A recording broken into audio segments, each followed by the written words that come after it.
Hi అండి, welcome to homely ma'am channel. అందరికీ శుభోదయం. ఈరోజు ఉదయాన్నే అన్నం కూర చేసేసి గుడికి వెళ్ళొద్దామని ప్రిపేర్ అవుతున్నానండి. ఇక అన్నం ఉడుకుతుంది, కొన్ని నేను గంజి వార్చేస్తానండి. కొంచెం ఎసరు ఎక్కువ పోసి వంచేస్తాను, అప్పుడే నాకు అన్నం పొడి పొడిగా బాగా అనిపిస్తుంది. ఇంకా కూర కూడా చేసేసాను. నెక్స్ట్ దోశలు వేసేసి మా ఇంట్లో వాళ్ళకి టిఫిన్ చేసేసాను.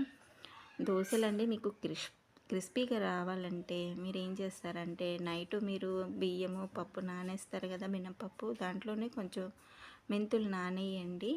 అప్పుడు బాగా క్రిస్పీగా కలర్ వస్తుంది.